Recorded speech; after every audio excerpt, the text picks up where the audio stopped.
So this is the brand new Lumix S1R2, which is Lumix's brand new full frame flagship camera. It's been a long time coming, this, hasn't it? There's been a lot of rumours, a lot of waiting around for it, but it's now finally here, and it is so impressive. The specs on this are absolutely nuts, and for the price of it as well. I do have another video all about the specs and the price, which is linked down in the description, so if you want to go and check that out, you can if you want to. That's not what this video is about. This video is just me wanting to get out and use the camera and just be out and about doing some photography, really, because for the first time in about what feels like about 6 months, we've got some decent weather. So I've come to Wales, or more accurately, Anglesey, which is one of my favourite places in the world. I absolutely love it. And it is stunning today. However, that does have its downsides, because it's not the easiest for photography, really, because the sun is so harsh and very flat, as you can see. So I'm not sure if we'll get any keeper photos, like portfolio photos, but we'll see what we can get. It's just nice to be out in the fresh air. Dare I say it, it feels like spring is almost on the way. I shouldn't have said that, should I? But yeah, let's go see what we can get with the S1R2 and just enjoy being out taking some photos. Follow this old river down to where the poppies grow, and drink that cool water till I get my fill. And take me out past the mud and rust and all the broken bones. I've spent a long time this morning walking around this little headland trying to find the right composition of this house behind me that's just sitting there on the cliff. Imagine living there. It's mental. I think it's hammered in the winter. But yeah, I've spent a long time just waiting for birds, trying to frame a composition that looks okay. I don't think the light is particularly helping. As nice of a day as it is, it's not the easiest for photography because it's so harsh coming from that side. So it's just very flat on the building. There's no real contrast to anything, any depth to it. But that being said, if the sun was a bit further around, maybe sunset, something like that, I think this would be absolutely amazing. I might try and wander that way and see what I can get more into the sun, because we've got some waves crashing on the rocks over there. I'm in love with a woman, and she makes me want to sing a song. I'm in love with a woman, and she makes me want to build a home. I can't figure out if that's a man stood up there or if it's a statue. If it's a man, they stood very still, but it looks like a man. Oh no, it is. I think they're stood incredibly still, but they're making for a good subject. They are moving now. Just need a good wave. Come on, waves. The viewfinder on this is absolutely stunning. It's been a massive improvement over the S5. I think it's got 5.6 million dot EVF on the S1R2, which is a huge improvement over the S5. I don't know what it is on the S5, but even though it is a lot sharper, you can still see a lot of the contrast through it, which I find really impressive, because I'm shooting directly into the sun here pretty much, and I'm still able to just finely compose everything as to the smallest details. It's really nice. It just makes me want to shoot through the EVF all the time, which isn't a problem, I guess, but I really like it. I'm in love with a woman, and she makes me want to build a home.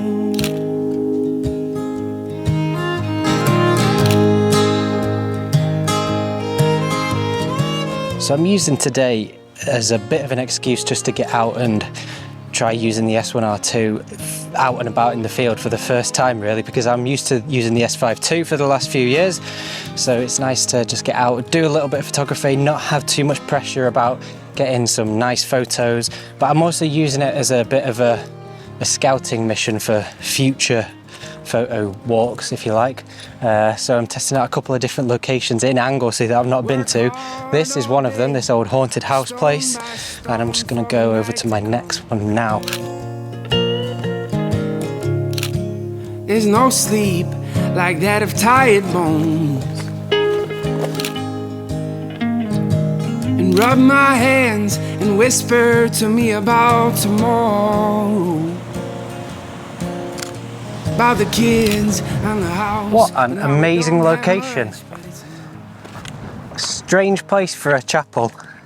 Stunning though. I mean, I've definitely not done my homework very well because the sun is directly behind, so it's pretty much in silhouette. So I'm definitely going to have to come back at some point, probably early morning when the sun's over there, or later in the evening when it's opposite.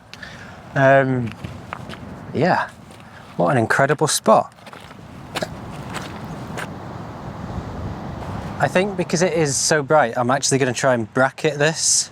So I'll take 3 exposures and then blend them together in Photoshop. Just so if the dynamic range is a little bit too much, then we've got a little bit of room to work with. We'll see how that turns out. Stay there. Perfect. So as ever is the case when I come out to make a YouTube video all about photography, I always end up getting sidetracked with photography and never actually filming enough.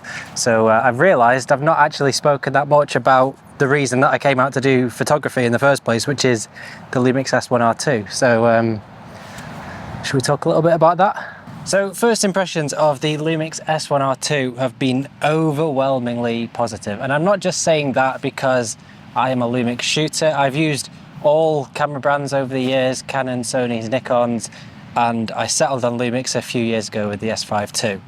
The S1R II though, is the camera that I've been hoping for from Lumix for a very long time. And it genuinely delivers.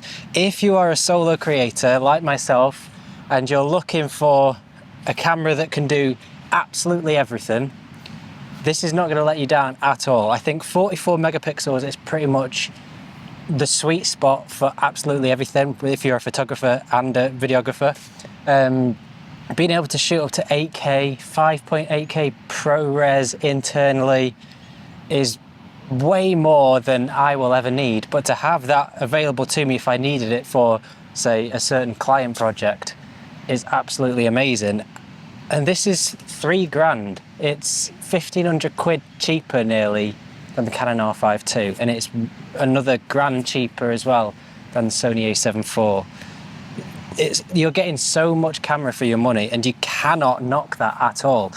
Everything about it is an upgrade from the S5 II.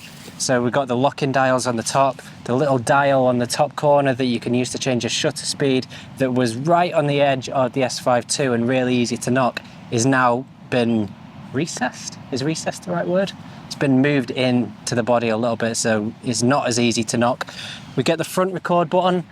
That's the only thing that I do find slightly irritating, because when I'm going up to take a photo, I find myself knocking it with my thumb a little bit, or if I'm going through my gallery and I'm holding it with my fingers there, I do find myself just knocking it and ended up recording a little MP4 that of my feet that I'm never going to use, and no one wants to see that.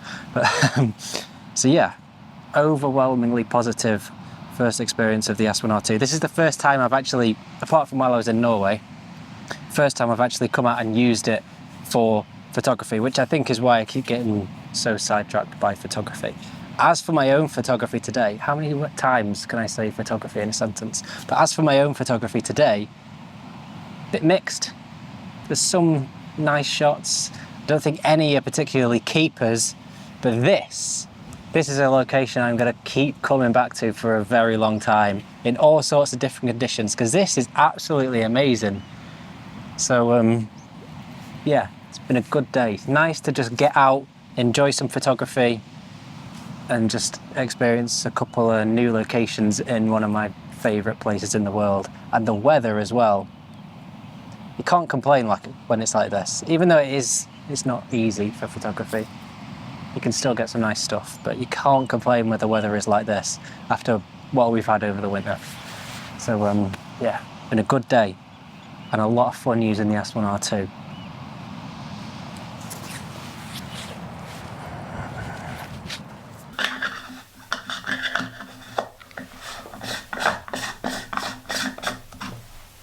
Better? So I am home now. It is a different day entirely, but I've just been messing around with creating some prints from the Lumix S1R2, and I'm absolutely blown away.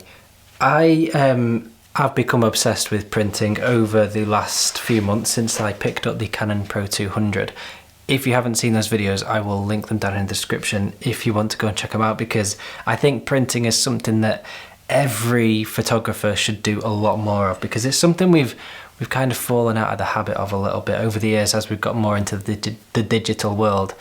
So even if you're not printing your own stuff, use a print lab and just make prints of your work, because it is so nice. But considering how harsh the sunlight was yesterday, this image has turned out a hell of a lot better than I was expecting it to. There's still so much detail and colour in this foreground, and that was, to the naked eye, pretty much in silhouette. So that just shows how good the dynamic range is on the S1R2. I need to use it a hell of a lot more to be able to figure out all of the little quirks and everything, but my first impressions of this camera, I absolutely love it. I've got a very squeaky chair. I also made a print of a photo that I took in Norway. This is one of my first photos that I took with the S1R2. Even though there's no nice light here, I've spoke about this picture in another video. Even though there's no nice light here, I just really like the composition and the framing of it. And yeah, I added depth into it by using different subjects. We've got the boats, the bridge, the mountain in the background.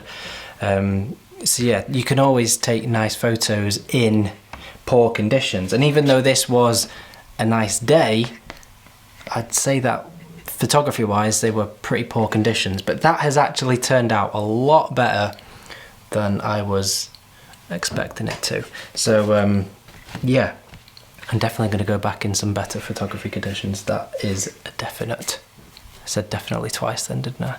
So yeah, that is my first sort of impressions of using the S1R2 out in the field. I absolutely love it, and I need to use it for a lot longer to try and figure out all the little quirks and everything, but I do genuinely think this is pretty much the perfect hybrid camera for solo creators like myself, and I genuinely think it will gain the attention of a lot of other photographers as well, and maybe people will start to think that Lumix is actually a good brand for photography, because they haven't been known for their photography as much as their video over the years. Obviously they are incredible video cameras, and this just pushes that to the next level again, but photography wise, Lumix are still great cameras. And even the S5 II that I've been using for the last two years, and the S5 before that, they've never let me down, and I've always been incredibly happy with the results I get from it. So yeah, I'll have loads more videos coming out on the S1R2, so don't forget to subscribe if those are something that you don't want to miss. I do also have another video out at the same time as this one where I do a little bit more of a deep dive into all of the specs and everything like that, all of the techie stuff that I don't cover in this video. This video, as I mentioned, is just me wanting to use the camera for myself really. So yeah, go and check out that other video if you want to have a look at some more of the spec type things, and I shall see you very soon in the next video.